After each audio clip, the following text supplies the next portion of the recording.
Welcome to Spiritual Psychology. My name's Renee Lavallee Mckenna, and I bring my 30-plus years as a recovering addict and ex-crazy person turned therapist and shamanic healer to bring you snackable teachings on spirituality, psychology, and all things personal growth.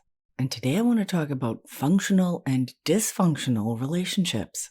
And although we each have our own unique way of relating with or interacting with others, and each relationship that we have is its own unique configuration, if we look deeply at our relationships, we'll often see patterns, and some of those patterns are hopefully healthy and fulfilling, and some of them, for sure, feel unhealthy and dysfunctional. And that's true for all humans. And it's pretty easy to tell the difference between the healthy and the unhealthy, or the functional and dysfunctional ones, because our healthy relationships are generally easy. They don't have any drama. They make us feel good. Healthy relationships add to our life and support our best, most authentic self in the world. Dysfunctional or unhealthy relationships generally cause us a lot of pain and suffering. They might cause us anxiety, resentment, and they might make us feel burdened, obligated, or depleted. And the great value of our feelings is that they give us direct information about what's happening. Although our mind and our ego might have all kinds of stories or narratives about what it wants, our feelings are connected with deeper truth. It's why a lot of people medicate their feelings. Certainly why I did. There was a big misalignment between how I felt and how I wanted things to be. And optimally, perhaps even the goal, is to have our mind and our emotions in alignment. But for much of my life, I really distrusted or even hated my feelings, and I just medicated those motherfuckers and tried to just run my life by self-will. Didn't go so good, and an enormous part of my personal growth work and becoming a more functional person has been about making friends with my feelings, and to listen, or learn to listen, and interpret the deeper desires and needs and even wisdom of my own soul self, which I didn't even know existed for a huge part of my life. But we all have one, our own wise self, and I think spiritual practice, good friendship, helpful therapy, and coaching or mentorship can all help us to get in touch with our own deeper truth. And for most of us, our relationships, particularly the intimate and the problematic ones, and those might not be the same thing, give us tremendous information about our own function or dysfunction. Relationship is our teacher, and the difficult relationships that we have, or the difficulties in relationship, are almost always a powerful catalyst for our own growth and evolution. Now, most of the time, if we're in a problematic relationship, we focus on all the places that the other person needs to grow and evolve. If you would only be different, my life would be better. And although that's a very normal, human, and understandable perspective, it keeps me in a position of powerlessness and unmanageability, because the deeper truth is that I am powerless over other people. Doesn't mean I don't have influence on them. I know I've certainly used a lot of my life energy to control and manipulate and quote-unquote influence others, because if they would only act the way that I think they should act, then I would feel much better. Even when I think I know what's best for other people and try to get them to do that, it's generally self-serving in some way. And I have come to see that I really don't know what's best for other people, and it's much more effective for me to focus on what's actually good for me. A lot of times I don't even know what that is. Like the Serenity Prayer teaches us, God, grant me the serenity to accept the things I cannot change, the courage to change the things I can, and the wisdom to know the difference. And generally, the only thing I really can change is myself. And when I change myself in positive and constructive ways, it does have an influential changing effect on those I'm engaged with. But when I'm focused on being healthy, grounded, kind, and loving, when I feel good within myself, it matters less and less how other people behave. And I also become less and less likely to be embroiled in dysfunctional psychic battles with others that ultimately make me unhappy. And again, for most of us, we focus on what other people are doing wrong and what we think we're doing right, rather than what's actually more helpful, which is to look at what I'm doing wrong and focus on cultivating the skills and abilities to be more functional in my own life. Now, I love this idea that we always have 3 choices in any circumstance or relationship. We can accept it as it is, we can ask for change, or we can remove ourselves. And the asking for change part is not always about asking the other person to change, although sometimes it is. Each of those 3 options is really about the empowerment of self-responsibility, choice, and being able to make change for ourselves, whether that change is to grow in acceptance, to create actual change in ourselves and others, or to get out of Dodge. Many years ago, I actually spent a week in Dodge City, Kansas, where the phrase "get out of Dodge" comes from. It's a kind of desolate place, although the people there are lovely. The main employer is a slaughterhouse. Yikes. Population of Dodge City is about 27,000. And they actually do say, at least some of the people I met, that they would like to get out of Dodge. And I don't blame them. Although my week there was actually a lot of fun. We were visiting a really interesting friend who builds sprint cars. That's a kind of little race car. I ultimately was not sad to leave, or at least I was glad that I could get out of Dodge. So the most important thing to know about the problematic relationships in our life is that we are part of them. And although on a personality level, we can't imagine that we might choose the parents or siblings, or maybe some of the core circumstantial relationships that might cause us the most difficulty, on a soul level, the circumstances of our birth and early life are definitely not a coincidence. At least that's my perspective. And if you want to learn more about that, you can check out episode 48, Karma and Family of Origin. I'm actually putting together a workshop on ancestral healing at some point, but that's a completely different topic. But from the perspective of functional and dysfunctional relationships, I find it most helpful to move out of a place of victimization and take the perspective or the self-responsibility that on some level, I maybe even chose to be here so that I could learn and grow.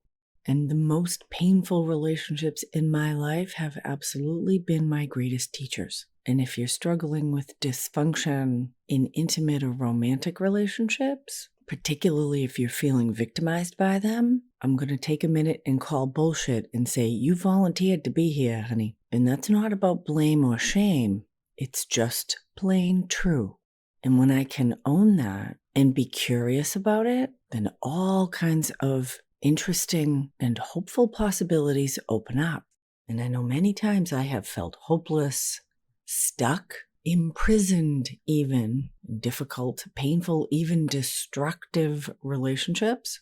But ultimately that stuckness was actually mine, generally rooted in fear of change, fear of the unknown, fear of hurting the other person, fear of telling the truth, 100 forms of fear. And this is the value of pain, actually, that the suffering of the dysfunction itself will often become so unbearable that it forces us to face our fears, to change, evolve, to step back into the stream of life in a more functional and fulfilling way. Pain is information that something needs attention, healing, or readjustment. Joy, peace, and fulfillment let us know we're going in the right direction. It's life's little treat or affirmation that we're doing the right thing, following the flow of our own soul path, however that works. So the bad news, or at least the ego-deflating news, is that if I'm in a dysfunctional relationship, it means I'm dysfunctional. Sorry, there's no way around that. Takes 2 to tango. Ooh, I just got these old platitudes flowing out of me today. So the only way to heal a dysfunctional relationship is to become functional myself. I know I've spent a lot of time trying to make the other person functional, thinking it's them, but truly the courage to change the things I can is almost entirely about changing me. Now that doesn't mean that the other person is not dysfunctional, and sometimes the change is really being honest about the other person's issues, and that I need to be with what is rather than what I wish or want to be. to be with the practical experience I have in the relationship rather than the potential or the fantasy of what it could be if everything went the way that I would like it to be. I think about my very first boyfriend. Good-looking, very cool, kind of bad boy type. Love those bad boys. And in the early part of our relationship, he was very charming and sweet when he wanted to have sex with me. But the rest of the time, he didn't treat me very well at all. In fact, he could be outright abusive. And I was so starving for the crumbs of his affection and devastated when he was a jerk that I focused all my energy and fantasies on the 10% of the time he was nice to me and was completely distraught over the other 90% that actually made me feel lousy. It wasn't a very good ratio, and it took me kind of a long time to get fed up. And I finally broke up with him. The pain to pleasure ratio wasn't working for me anymore, and he actually begged me to come back. I couldn't believe it. And he had a complete change of heart and treated me nice for the rest of the time we were together. Of course, I was kind of a train wreck at that time, and the dynamic just completely flipped, and I actually became the abusive, emotionally unavailable one. I talk about that victim-perpetrator being two sides of the same coin in another episode, number 164, Disconnecting from Difficult People. So what's the difference between functional and dysfunctional relationships? And the simple answer is pain, and pain can include anger and resentment, fear, anxiety, feeling drained or overburdened, unsupported, unfulfilled, unloved. Just about anything is dysfunction. Unwanted, unimportant. If it's got an un in it, is a problem. Same thing with over. If you feel over-responsible, overwhelmed, overworked. Extremes are great if they feel good, but if they're not feeling good, they point to dysfunction. And functional relationships are usually the ones that are just chugging along. You don't think about them very much. It's like a machine or a car. You start it up and it does what it's supposed to do. That's functional. If it doesn't start or doesn't get you where you want to go, then there's a problem. It's usually pretty obvious. And the bad news is, if you're in a dysfunctional relationship, it's your dysfunction. And the good news is, when we can take responsibility for that, there's all kinds of things we can do about it. And the best thing we can do, or at least the best place to start, is to get honest about our own dysfunction rather than redoubling our efforts in trying to get the other person to change. Because if I'm spending my time wishing or willing someone else to change, it actually points to my own unwillingness to change, which is actually a little bit unfair. And the shortcut, I love shortcuts, to knowing which of the three choices to choose when seeking change in relationship, acceptance, creating change, or removing myself, the shortcut question to ask ourselves is, if I accept that this person is exactly how they're supposed to be, if I really accept that it's unlikely that they will change, can I love them just the way they are? Or can I work with them, cooperate with them, interact with them, whatever the dynamic of the relationship is? Because although I have dedicated my life to helping people change, most people are not interested in actually being different in the world. Generally, we're only willing to change when the suffering that we're in the circumstance outweighs the fear of the unknown that we're being called into. We all have a natural resistance to change, even when it's in our best interest. It's kind of a design flaw. But again, that's the value of difficulty and suffering, is that it will push us back into the stream of life. It's always helping us to grow and evolve, whether we're trusting that process or not. So I can't offer you the specific solution to your unique suffering in any circumstance, but I can tell you that you absolutely have the power to relieve that suffering within yourself when you can take the time and put in the effort to get honest and take responsibility for your own dysfunction and gather the resources, abilities, and skills needed to make those positive, constructive changes in your own life. And the best way to create change in others is to change ourselves. And if you want a crash course in that, you might attend a couple of open meetings of Al-Anon for friends and families of dysfunctional relationships, or Codependence Anonymous, both 12-step fellowships about looking at our own dysfunction and getting power and community support to make evolutionary change in our own life. both free and high-quality resources available pretty much every day now on the internet. Thank you so much for listening.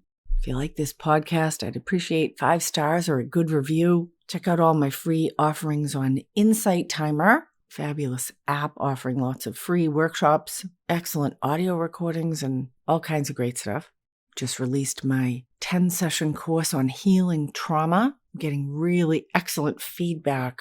One recent participant posted that the healing trauma course was the best experience ever. Beautiful, strong, loving, and emotional, and they are forever thankful. I'm so glad, Line, that you are having a really positive healing experience. And there's a link to do that really powerful healing trauma work yourself in the show notes. In fact, I'm doing a short transforming trauma workshop this Wednesday, March 29th, on Insight Timer, 3 p.m. Eastern, noon Pacific, 8 p.m. GMT. Deep gratitude to my supporters on Patreon and through this podcast. Blessings on your path until we meet again. This is Renee Lavallee Mckenna for Spiritual Psychology.